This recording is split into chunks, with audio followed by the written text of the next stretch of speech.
भटके विमुक्त आदिवासी समाजातील वंचित उपेक्षित घटकांना समाजाच्या मुख्य प्रवाहात आणण्याचं काम पद्मश्री गिरीश प्रभुणे गेली 60 वर्ष करत आहेत।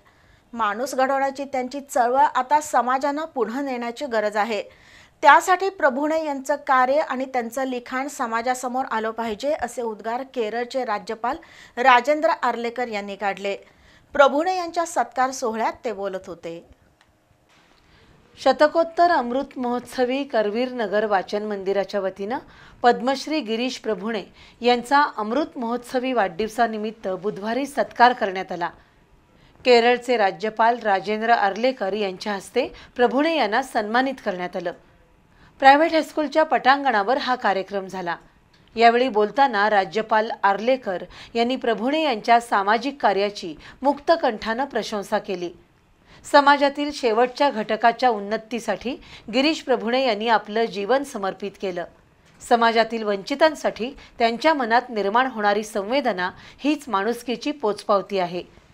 गेली 60 वर्ष आदिवासी भटके विमुक्त समाजातील वंचित घटकांसाठी गिरीश प्रभुणे कार्यरत आहेत। त्यातून समाजात चांगुलपणाची पेरणी होतीये। कोणत्याही पदावर कार्यरत असलेली व्यक्ती प्रथम माणूस म्हणून चांगली असायला हवी असं आर्लेकर यांनी बोलून दाखवलं।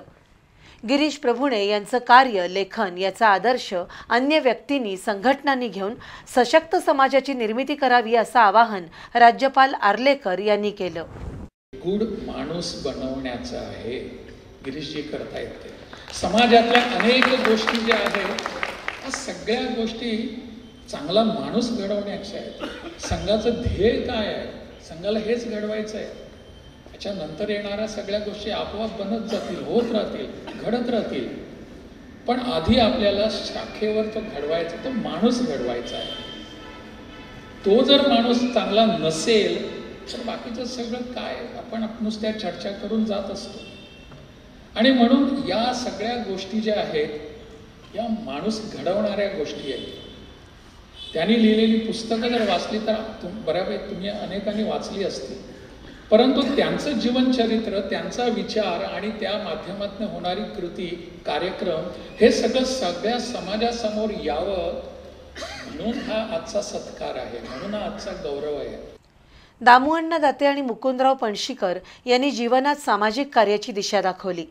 त्यांचा आदर्श समोर ठेवून आपण काम करत असल्याचं सत्काराला उत्तर देताना प्रभुणे यांनी नमूद केलं। शतकोत्तर अमृत महोत्सवी करवीर नगर वाचन मंदिराच्या वतीनं होत असलेला हा सत्कार म्हणजे आयुष्याचं संचित आहे अशी प्रतिक्रिया प्रभुणे यांनी व्यक्त केली। यावेळी सुहास हिरेमठ, संजय पुरी यांचीही भाषणं झाली। कार्यक्रमाला डॉक्टर आशुतोष देशपांडे, नंदकुमार जोशी, नंदकुमार मराठे, उदय सांगोडेकर यांच्यासह मान्यवर उपस्थित होते।